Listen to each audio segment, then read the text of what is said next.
Hey everyone, this is Neon Polygons, and today I want to give you a look at my game room for 2020.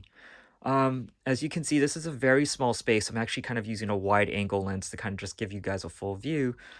But this room essentially is only about 70 square feet at best. It's really small, really tightly jammed in here. But I love it because I basically just put all my games in here, all my kind of collectibles, and um yeah, to me, like, it doesn't make a difference of, like, how big the space is, it's more so how well you organize, and one of the things that I kinda wanted to do in this, game room was that I didn't really want to just make it look too video gamey, and I know that's kind of hard to imagine with all this stuff all over the place, uh, but what I did was I didn't kinda put, like, a lot of gaming posters or things on the walls, just because I want to look a little bit more, somewhat curated, I guess is the best way for me to say it, or at least like somewhat give you guys just like a background into, my background, and that it's more than just video games that are just in this room. So over here, you'll see like a poster that I designed for Universal Music for a South by Southwest showcase back in 2012, I believe, or no, sorry, 2013. In the back over there is an award that I got from Jessica Simpson for working on her first album, Sweet Kisses, which is, somewhat embarrassing, but it's neat to have. I just put it like in the back of my PlayStation kiosk. Over here, I have a gold record or a platinum record actually that I got for working on James Blunt. And the only gaming poster that I have in here is a limited edition poster from Mondo for Metal Gear Solid.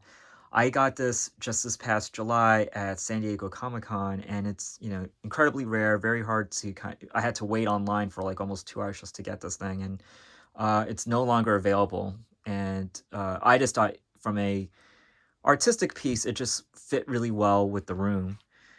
And then the last thing I kind of have over here, or not the last thing, but the other kind of main music thing I have over here is a big award that I got for working on the band Korn back in the day. And it features essentially, this award features like artwork by Todd McFarlane. So that was given to me by the label after I worked on the album Follow the Leader. And then over here, just kind of really quickly, um, my sister had made a few paintings back in high school. So these were essentially like um, portraits she made of my parents, which I thought were kind of comical. And here's like another one over here that she did of my mom. But here's kind of the bigger piece that she did. And to me, it's really cool. She made these back in high school, and I just thought, they were just really nicely done. And I thought they would just like accent my game room, really nicely. So, as you can see here, in my game room, I actually was able to squeeze in three big kiosks in the back. And yeah, they're kind of wrapped up in plastic, as you can see. But the reason for that is because I don't really use them. And so I didn't really want them to collect a lot of dust. And, it was going to be kind of a pain in the ass to clean. And so, when I do have guests over and, we do have kind of like a big event, I will like take off the plastic and turn them all on. But for the most part, when I'm just in this game room, they just lie dormant to be blunt. So on the left, I have a half of a PlayStation 1 kiosk, and inside is actually, and you can't really tell from the lighting, but inside is a PlayStation dev kit. Over here is my Sega Dreamcast kiosk, and I just recently replaced the monitor or the television inside because it was burnt out, and I swapped out the Dreamcast for a Sega Sports Dreamcast and switched over the two controllers to be Sega Sports Black controllers. I don't really use this kiosk because there's no ventilation in the back, so when you do that, when you do use it, unfortunately, you run the risk of blowing out the TV and the Dreamcast itself just because they tend to heat up quite well. There's, the fan of the Dreamcast is not very strong. There's no ventilation for the television in the back. So literally, you can almost like burn out the television and your Dreamcast in one shot. And so that's why I kind of rarely use it. And when I do use it, I actually have to open up the back just to make sure that the heat dissipates out. And here's my favorite kiosk. This is my tabletop Virtual Boy kiosk, which weighed 80 pounds and was really a pain in the ass to get. I actually got this from the closing of a Target on, or no, sorry, not a Target, but a Walmart in Long Island, and the employee lived in Staten Island, and I was able to kind of um pick it up from him, and I had to drive for 4 hours just to go get that, and I mean, it was a pain. um, but it's really cool. As you see here, I have kind of a dust cover for my Virtual Boy, and I just recently had this Virtual Boy repaired, so the display is permanently fixed, and works like a charm. And I have kind of some deep memories with this Virtual Boy. It was given to me on my 13th birthday by my mom. So, why I know a lot of people don't love the Virtual Boy. For me, it has a special place in my heart just because it represents more than just a video game console. For me, it was something from my mother, and that it means a lot. So over here I have a Sharp 68,000 and a PSVR. They're both in plastic. I rarely use them, and I don't make any qualms about like putting a lot of stuff in plastic. I know it looks ugly, but again, like I just don't use everything all the time, and so it just makes things a lot easier so I don't have to clean as often.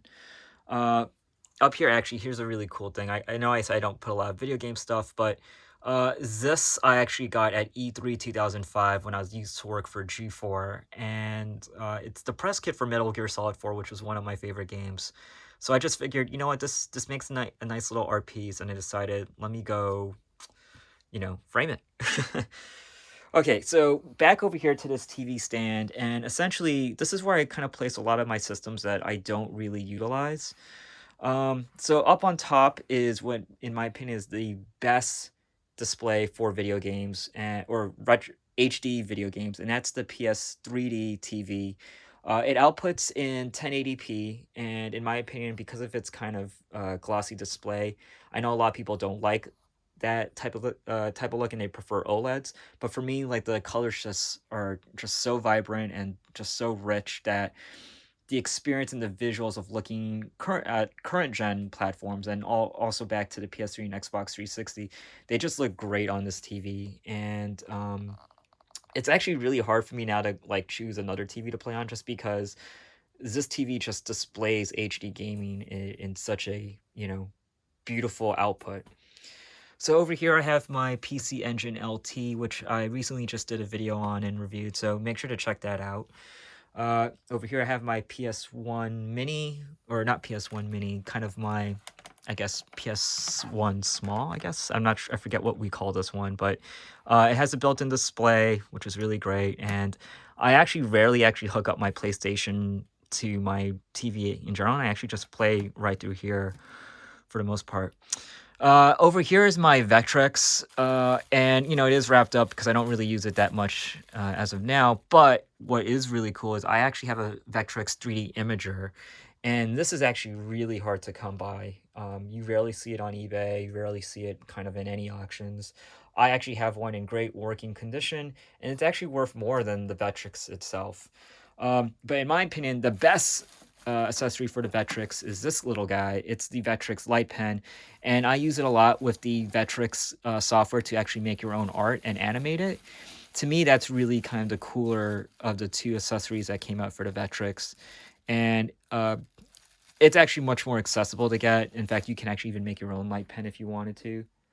Over here is my Visteon Game Boy DVD player. So this is something that most people kind of don't know about, and I'll do a video about it someday soon. But basically, it's a portable DVD player that was meant for cars, and it plays Game Boys. So it is actually licensed technology from Nintendo. So it's completely official and really kind of completely unnecessary. It actually came out in 2006. At this point, the Game Boy Advance was like long dead. But to me, this is a really kind of unique way of playing Game Boy Advance games, other than playing it on the Game Boy player or through a Game Boy SP, which are probably more preferable than this. But to me, this I think is like a really cool thing, just because essentially it's a portable DVD player with a Game Boy Advance like player in it. So it's completely unnecessary, and to me, it's still pretty neat. So over here is kind of just my list of games. I don't really have a lot of games that are for different systems, but over here I have kind of like my core Wii and Wii U games. I have over here a little bit dark.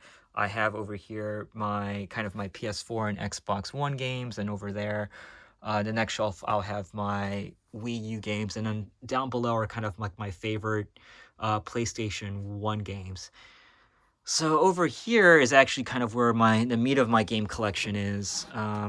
This is pretty much like all my Dreamcast games down over here, and some of my top level PS1 games, such as like Einhander or um, let's see what else do I got here, like Resident Evil 3, etc. And then some of my other games that also came in, other games that came out on other consoles that came out in jewel cases. So I'll have like over here, you'll see some of my TurboGrafx 16 and Turbo Duo games, my Neo Geo CD games, import Sega Saturn games, 3DO games, and then kind of down below, I believe, CDI games. So basically, I put anything that came out in a jewel case, and you'll see them on these two racks over here. Okay, so going back to this like TV stand over here, just to kind of show you the systems that I have inside. Up on the top shelf, and let me kind of pull out this light so I can, get you guys to help check it out. Over on this top shelf, I have a Turbo Duo and a Neo Geo CD-Z. I have a FM Towns Marty in my Wii U. And then down there, underneath the bubble wrap, is a Bandai Pippin and a Sega Saturn. Now, the reason I have this bubble wrap is because I actually had an incident where the glass shelves actually broke and completely shattered, and it dropped the two systems to the systems below it. And I just wanted to prevent my systems from getting damaged, especially the ones that I rarely use. So I just decided, let me just put bubble wrap on top of them just in case. So close that guy over here. Okay, so in this game shelf, some kind of unique items over here. I have up on top a Sega Master System, and then down below here is my Neo Geo AES. Underneath this veil is my PlayStation 4 20th Anniversary Edition. I just did a video on that recently as well, so make sure to go check that out. And then here is one of the more unique gaming systems I have, which is a FZ, I believe. I don't really remember the model number, but long story short, it's an M2. So it plays kind of any M2 ISOs that exist out there. I only have one game, which is basically this demo game that came out where it's you play as a shooter. But to me, I've always been a fan of the 3DO, and to have the ability to play M2 games, I couldn't resist. And so how did I actually get that kiosk? Long story short, if I recall, I got it almost like 16 years ago at a car dealership. And the thing is, like, I knew what I was looking for. And so this car dealer was I'm trying to remember if they were Cadillac or General Motors, but I knew that the possibility of them having this kiosk, which was essentially using M2 technology, might be up for sale. And so when they were liquidating, I actually came by to ask if they might be selling any of their computers. And lo and behold, they had this. And so I knew exactly to go get it. Okay, so let's go over here into this game shelf really quickly. Okay, so in here, I got some other gems. I have a Nintendo Block 6, which is the first Nintendo system to ever have Nintendo branding on it, so you can kind of see it over there. I have my Atari Jaguar and Jaguar CD, my Sega Genesis Model 2 with a 32X, a modded Xbox that essentially has a bunch of emulators running on it and can just still play normal Xbox games, and a Sega CDX. So those are essentially kind of like systems I don't really use often, and so I kind of just put them in this TV stand display. The games that I normally play are still attached to this CRT over here, and these are really the main systems that I still play on a very consistent basis. So you'll see over here, I have my Sega. Actually, open both. I have my Sega Dreamcast, my Super Nintendo, my Sega Saturn, my Xbox 360, my Wii U, and not my Wii U, my Wii, and my PlayStation 3. Now, the reason I have kind of these bottom three still hooked up is I mainly play my PS2, PS1, and PS3 games through this unit, my GameCube games through my Wii, and a good portion of my compatible Xbox games and my Xbox 360 through my Xbox 360 unit. And the TV that I use, I've actually still had this TV for the past, I'd say 20 years now. I got it when Zelda came out. So I got it in 1998. It's a Sony Trinitron, and I forget the model number. I'll put it in the description below. But basically, yeah, I've had this TV for the past 20 years, and it still works as if like it was brand new, and I take really good care of it. And so for me, for anything that's even I'd say PlayStation 3 and Xbox 360 games, but and even like including like the Wii U, I still think games up until last generation still look great on a CRT, and I still prefer to play most of my retro games on a CRT as opposed to a HD television set. So I actually do have a number of CRTs in this room. I have this CRT over here. I got this CRT, which I'll go into in a bit. That CRT over there. That CRT over there for the PlayStation, which for PlayStation kiosk, which also looks great. That's a Toshiba 13-inch. And then in terms of just like another TV display, of course, there is my PlayStation 3D TV. Also, actually, I didn't really mention this, but have a GameCube over here with a Game Boy player, and I still use my GameCube quite often, but it's just because like I have my Wii attached. I mainly play my Wii games through there, but every now and then when I want to play a Game Boy game on the big screen, I will hook that GameCube up to this CRT over here. Okay, so over in this cabin over here is where I have a good portion of my fancy games, as I kind of call, or my collectible units. So let's check it out. Up top, I have my metallic Dreamcast and my Seaman Dreamcast, or Christmas Seaman Dreamcast, and then a Game Boy Micro over there.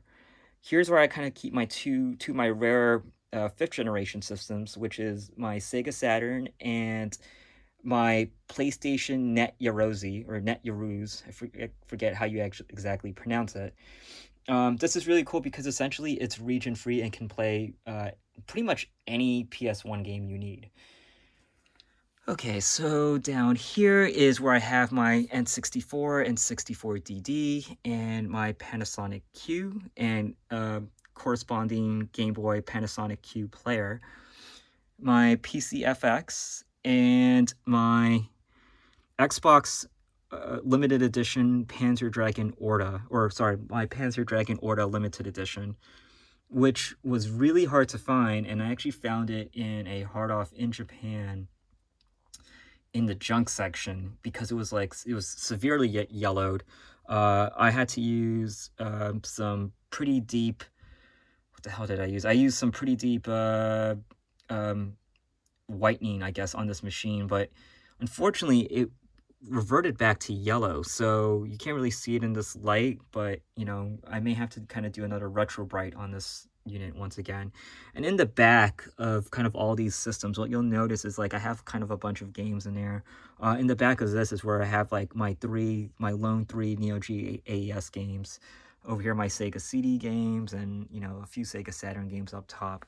So this shelf is mainly just to kind of just put some of my more prized gaming consoles that I just kind of want to keep protected. And over here, this is what I call my Sega Saturn shelf. These are all my Sega Saturn games, kind of lined up over here. And so it's about maybe 40 games that I got for the Sega Saturn. All of them great. Some of them are just more so like sentimental value to me, such as NBA Action 98. That's essentially kind of like really the start of the NBA 2K series. And for me, it was probably the the first time I really loved playing an NBA basketball game, and it has Kobe on the cover, so gotta love that.